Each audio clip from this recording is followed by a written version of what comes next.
5 minutes avec Dieu et sa parole.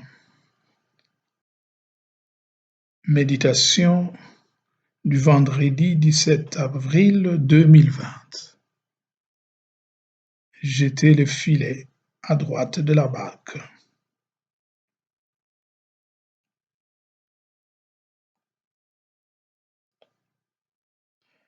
Il leur dit, jetez les filets à droite de la barque, et vous trouverez. Ils jetèrent donc les filets, et cette fois ils n'arrivaient pas à le tirer, tellement il y avait de poissons. Alors les disciples que Jésus aimait dit à Pierre, c'est le Seigneur.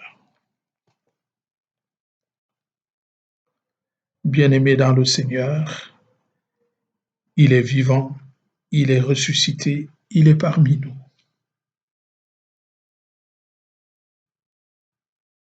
Christ ressuscité est le nouveau Moïse chargé de conduire le peuple de Dieu à la terre promise. Au pied du Sinaï, Moïse a scellé l'alliance du peuple de Dieu avec son Seigneur.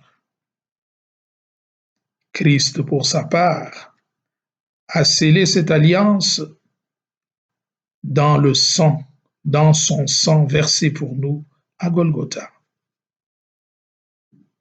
C'est ainsi que chaque année, dans le sacrement pascal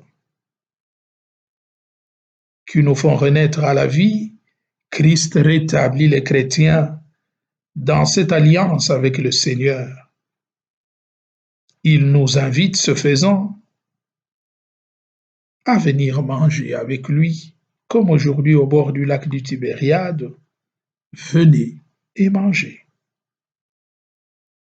Célébrons donc avec foi et avec grande joie le mystère de notre salut.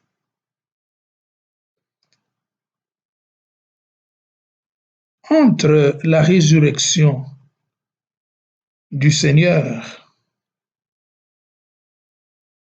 et sa venue, s'est ouvert pour nous une nouvelle période. A commencé le temps de l'Église apostolique, le temps de l'Église, le temps missionnaire, le temps au cours duquel l'Église, comme Christ continué, devra parcourir le monde pour porter le message du salut à tous. Les apôtres accompliront donc cette mission-là, qui est de porter la bonne nouvelle à tous les hommes. Et le Christ, élevé au ciel et assis à la droite du Père, celui qui les assistera et fécondera ainsi leurs efforts pour qu'ils soient couronnés de succès. Après leur arrestation, les apôtres, à travers Pierre, qui est leur porte-parole, proclament de nouveau le message du salut. Dieu a ressuscité ce Christ que vous avez crucifié, et il n'y a pas un autre par qui nous est venu le salut. Il n'y a pas un nom qui soit donné sous le ciel aux hommes pour qu'ils soient sauvés, si ce n'est le nom de Jésus.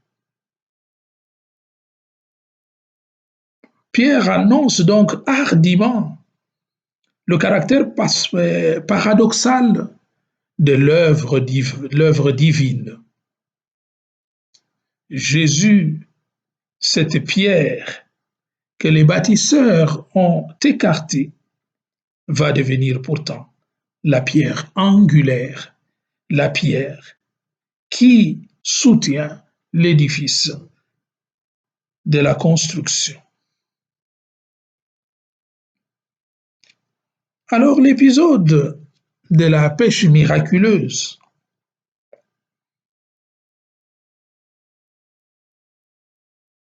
au bord du lac de Tibériade, nous instruit. 5 éléments importants à savoir que d'abord, primo, nous sommes les instruments de Dieu, les instruments entre ses mains, c'est-à-dire c'est lui qui nous a créés, c'est lui qui nous a consacrés par le baptême et c'est lui qui nous a envoyés dans le monde. Nous devons prendre d'abord conscience de ces faits-là. Et s'il nous a envoyés dans le monde, il sied donc, il convient pour nous, secondo, d'écouter sa parole, d'écouter sa voix et d'obéir à sa parole. Les apôtres ont obéi à sa parole quand il leur a dit « jetez les filets à droite ». En général, pour ceux qui vont à la pêche, ils le savent, les filets se jettent à gauche et non à droite. Mais voilà que Jésus leur dit le contraire. Et eux, ils ne se posent pas des questions, malgré que ce sont eux qui connaissent, qui ont l'art de la pêche. Ils obéissent simplement. Comme pour dire, l'œuvre que nous avons à accomplir dans le monde n'est pas la nôtre. Et c'est Jésus qui en connaît les tenants et les aboutissants. C'est pourquoi nous devons être attentifs à lui. Ce n'est pas selon notre connaissance que nous devons aller au-devant du monde. Ce n'est pas avec notre intelligence et nos capacités croire d'abord en notre ego, mais nous devons croire en celui qui nous fortifie, en celui qui nous a envoyés, en celui qui nous a mandatés. C'est lui qui connaît les tenants et les aboutissants. Et la troisième chose à laquelle nous devons faire attention, c'est d'aller au large, d'aller toujours au plus profond. C'est là que la pêche sera fructueuse, ducinaltum, avance au large. Parce qu'en allant plus profond, c'est là, voilà, Jésus leur demande de jeter les filets à droite. Et là, va survenir le miracle, parce que c'est sur l'ordre de Jésus que nous agissons. Eh bien, Jésus nous aide à pouvoir ramener ainsi beaucoup d'âmes à lui. Et le dernier élément, lorsque nous avons ramené tout à lui, nous devons nous mettre autour de la table avec lui pour partager le pain de vie, le pain qui nous donne la force de continuer notre marche et de marcher dans la sainteté. Parce qu'aujourd'hui, c'est le moment favorable pour accueillir le grand mystère de la résurrection qui transfigure et illumine nos vies dans un futur qui est déjà présent maintenant, qui est déjà au milieu de nous. Le déjà là est pas encore. C'est-à-dire que l'œuvre de Dieu est déjà en marche au milieu de nous, même si nous ne le percevons pas. Nous devons faire confiance à celui-là même qui nous a chargés du ministère. Et alors, nous arrivons à bout. Demandons cette grâce donc au Seigneur pour que notre pêche soit fructueuse. Prions. Viens Seigneur sur les rives de nos nuits perdues.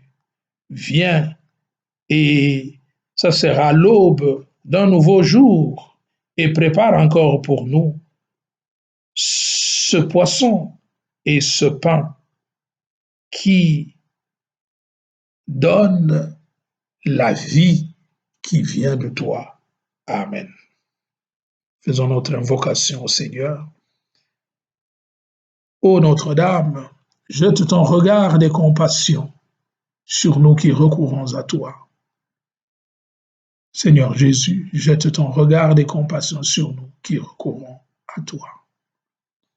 Que Dieu vous comble de sa paix et de sa joie, qui vous bénisse et vous protège, le Père, le Fils et le Saint-Esprit. Amen.